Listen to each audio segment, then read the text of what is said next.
کہ اپنا ایک بچہ مجھے دے دو، تمہارے پاس تو اتنے سارے ہیں۔ میری یہ بات سن کر ہنسنے لگا، کہنے لگا ایسے آرام سے تو نہیں مل جاتے، اور انسان اپنی اولاد کسی کو نہیں دے سکتا۔ میں نے اس بچے کو جانے سے پہلے 2 نوٹ پکڑائے تھے۔ وہ بہت خوش ہو گیا۔ رات کو میں فضلو کی باتیں سوچنے لگی کہ ایسا بھی کون سا مشکل ترین کام کرنا پڑتا ہے جس کے بعد اولاد جیسی نعمت ملتی ہے۔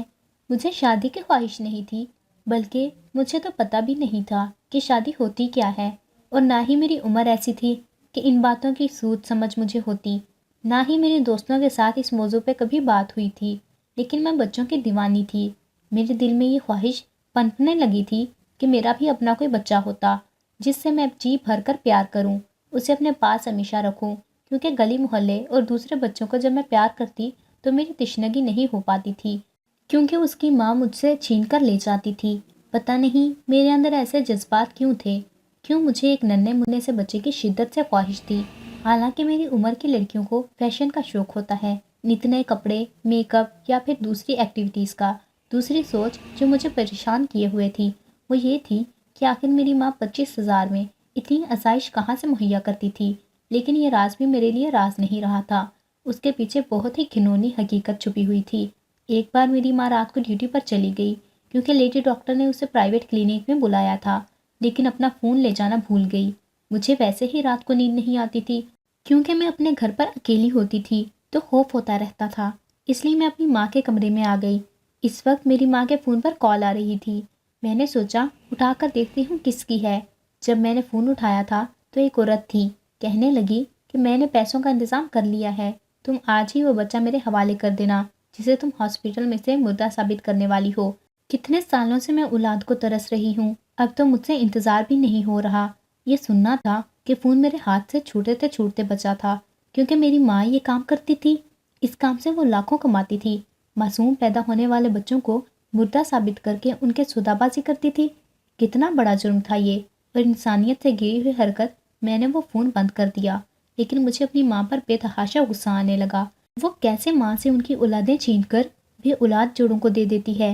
میری آنکھوں سے ٹپ ٹپ آنسو بہنے لگے تھے۔ اپنے گھر کی ہر آسائش دیکھ کر میں عورتوں کی سسکیوں اور آہوں کی آوازیں اپنے کانوں میں گونجتی ہوئی سنائی دینے لگی۔ مجھے تو ہر چیز سے وحشت سی ہونے لگی۔ میری ماں گھر آئی تو مجھے یوں روتے دیکھ کر پریشان ہو گئی، مجھ سے رونے کی وجہ پوچھنے لگی۔ میں نے کہا اماں تمہاری تنخواہ کتنی ہے؟ میرے اس سوال پر میری ماں ناسمجھی سے مجھے دیکھنے لگی، کہنے لگی تجھے پتا تو ہے کہ بڑی مشکل سے مہینے کے 25,000 کماتی ہوں۔ یہ کہتے ہوئے میری ماں کی آواز اس کا ساتھ نہیں دے رہی تھی۔ میں نے کہا ان 25,000 میں اتنی آسائشیں کیسے آ سکتی ہیں؟ 2 کمروں میں اے سی لگا ہے، آئے دن گوشت گھر میں پکتا ہے، ہر قسم کی سہولیات، یہ سب کیسے 25,000 میں ہو جاتا ہے؟ 2 اے سی ہیں ہمارے گھر میں، 15-20,000 کا تو ماہانہ بل آتا ہے، کیسے پورا ہوتا ہے سب؟ میری بات پر میری ماں کہنے لگی یہ رات کی ڈیوٹیاں بھی دے رہی ہوں، اس کے پیسے بھی ملتے ہیں، بس ہو جاتا ہے سب، تم آج کیوں پوچھ رہی ہو؟ میں نے اپنی ماں کا فون اس کے ہاتھ میں رکھ دیا۔ میں نے کہا ایک عورت کا فون آیا تھا، کہہ رہی ہے بچہ چوری کر کے کب دے رہی ہو۔ یہ سن کر میری ماں کا رنگ فک ہوا تھا، وہ مجھ سے نظریں چرانے لگی، میری آنکھوں سے آنسو بہہ رہے تھے۔ میری ماں نے کہا میں صرف ان عورتوں کے بچے دیتی ہوں جن کے پیسوں سے زیادہ اولادیں ہو رہی ہوتی ہیں، اور وہ خود یہ نہیں سمجھ پا رہے ہوتے کہ بچوں کو پالیں کیسے، لیکن ظاہر ہے ماں اپنی اولاد دینے کا حوصلہ بھی نہیں رکھتی، اس لیے میں ان بچوں کے اچھے مستقبل کے لیے انہیں ایک ایسے ڈراپ پلا دیتی ہوں جس سے کہ وہ وقتی طور پر بے ہوش ہو جاتے ہیں، اور سب کے سامنے یہ ثابت کر دیتی ہوں کہ وہ بچہ مردہ ہے، اور ایسے لوگوں کو دے دیتی ہوں جو بے اولاد ہیں۔ اس میں کیا برا ہے؟ ان بچوں کے مستقبل اچھے ہو جاتے ہیں۔ میں نے کہا اماں کیا اپنے جگر کے گوشے کو بھی ایسے دے سکتی ہو؟ شاید اسی لیے اللہ نے تمہیں میرے علاوہ دوسری کوئی اولاد نہیں دی، کیونکہ تمہارے سینے میں ممتا کا دل ہی نہیں ہے۔ میری بات سن کر میری ماں کو غصہ آ گیا، اس نے میرے منہ پر زور سے تھپڑ دے مارا، کہنے لگی شرم نہیں آتی ماں کے سامنے زبان چلاتے ہوئے؟ تمہاری خاطر ہی سب کچھ کر رہی ہوں تاکہ تمہارا مستقبل اچھا ہو سکے، اور ایک تم ہو۔ یہ کہہ کر میری ماں اپنے کمرے میں چلی گئی۔ مجھے اپنی ماں کی خود غرض سوچ پر افسوس ہوا تھا۔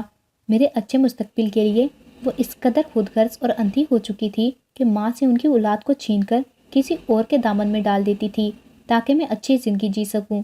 مجھے اپنی ماں پر بے تحاشا غصہ آیا تھا۔ اگلے روز جب امی ڈیوٹی پر گئی تو میں گھر سے باہر نکل گئی، بس اڈے پر جا کر بس میں بیٹھ گئی، لیکن یہ سمجھ نہیں آ رہا تھا کہ جاؤں کہاں۔